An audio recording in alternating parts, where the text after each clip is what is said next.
ஓய் வாங்க, இன்னைக்கு டிரைவர் பற்றி கொஞ்சம் பேசலாமா? நிறைய பேர் மெசேஜில் கேட்டிருந்தீங்க, சிஸ்டர் டிரைவர் பற்றி கொஞ்சம் சொல்லுங்கள். நிறைய பேர் வந்து டிரைவர்னாலே தப்பாக நினைக்கிறாங்க, கொஞ்சம் அதை பற்றி கொஞ்சம் நல்ல விதமாக சொல்லுங்கள், எங்களை பற்றி கொஞ்சம் சொல்லுங்கள், நாங்களாம் எவ்வளோ உழைக்கிறோம் தெரியுமா, எங்களுக்கு கொஞ்சம் சொல்லுங்கள் அப்படின்னு சொல்லிட்டு நிறைய பேர் ஒரு 10 நாளாகவே அடுத்தடுத்து வெவ்வேறு ஆள்கிட்ட இருந்து சொல்லுங்கன்ட்டு மெசேஜ் வந்ததுங்க.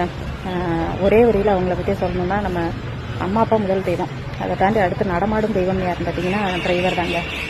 ஏன்னு கேட்டிங்கன்னா, நம்ம பஸ்ஸில் ஒவ்வொரு தடவை போதும் நம்ம உயிரை அவங்க கையில் கொடுத்துட்டு திருப்ப நம்ம இறங்கும்போது தான் நம்ம வாங்குறோம். ஒவ்வொரு தடவையும் நம்ம அவங்களோட கையில் உயிர் கொடுக்குறோம். நம்ம கல்யாணம் ஆகும்போது பொண்ணு வீட்டில் அம்மா அப்பா என்ன சொல்லுவாங்க, உயிரே ஒப்படைக்கிறேன்பாங்க. அந்த பொண்ணு என் உயிர் எல்லாமே நீ தான், உன்ட்ட தான் ஒப்படைக்கிறேன் அப்படின்னு சொல்லுவாங்க. அவங்களாம் ஒரு தடவை தான் உயிரை ஒப்படைக்குவாங்க. ஆனால் நம்ம ஒவ்வொரு தடவை, அது வேனாக இருக்கட்டும், பஸ்ஸாக இருக்கட்டும், ஆட்டோவாக இருக்கட்டும், எதுவாக இருக்கட்டும், ஒவ்வொரு தடவை ஏறும்போது அந்த டிரைவர் கையில் உயிரை ஒப்படைச்சிட்டு திரும்ப இறங்கும்போது தான் நம்ம உயிரை வாங்குறோம். நம்ம நடமாடும் தெய்வம். ஒரே வரியில் சொல்லணும்னா அதுதான். ஏன்னா கோயிலில் கூட நம்ம கட்சியிலேயே தான் சாமியை பார்க்குறோம். அந்த நமக்கு ஏதாவது நல்லது நடக்கும்போது, நம்மளை காப்பாற்றும் போது, அந்த வைப்ரேஷனில் சாமி கும்பிடும்போது கடவுள் இருக்காரு அப்படின்னு சொல்லிட்டு நமக்கு உணர்வுபூர்வமாக அந்த வைப்ரேஷனில் தான் கடவுள் இருக்காருன்னு நம்ம உணர்றோம், நேரில் பார்க்குறதுல. ஆனால் நேரில் பார்க்குற தெய்வம் யாருன்னு கேட்டிங்கன்னா டிரைவர் தாங்க. நம்ம மனுஷங்களில் 90% வந்து கெட்டவங்களாக தான் இருக்காங்க, 10% தான் நல்லவங்க இருக்காங்க. நமக்கு தெரியும், அது நமக்கே எல்லாருக்கும் தெரிஞ்ச விஷயம் தான். அப்படி இருக்கும்போது டிரைவரில் மட்டும் எல்லாருமே கெட்டவங்கன்னு நீங்கள் எப்படிங்க நினைக்கிறீங்க?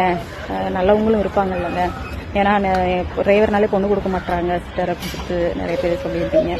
ஏன்னா இதில் என்னங்க இருக்குது, பொண்ணு வந்து நல்லா இருந்தால் போதும், நம்ம நல்லா வச்சுருந்தா போதும், அவங்க கெட்டவங்க டிரைவர்னாலே கெட்டவங்கன்னு எப்படி சொல்ல முடியும்? அப்படிலாம் சொல்லாதீங்க, தயவுசெய்து சொல்லாதீங்க.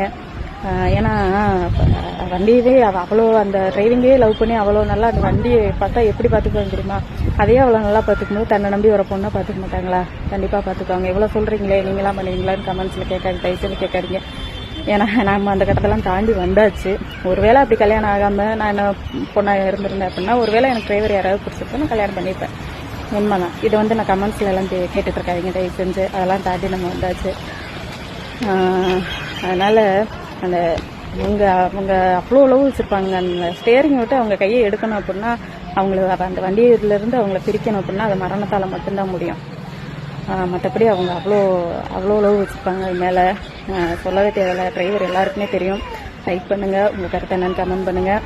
யாரெல்லாம் டிரைவராக இருக்காங்களோ அவங்களுக்கு எல்லாருக்குமே இந்த ரீல்ஸை ஷேர் பண்ணுங்கள். ஒரே வரி, நடமாடும் தெய்வம் டிரைவர். மிக்க மிக்கங்க.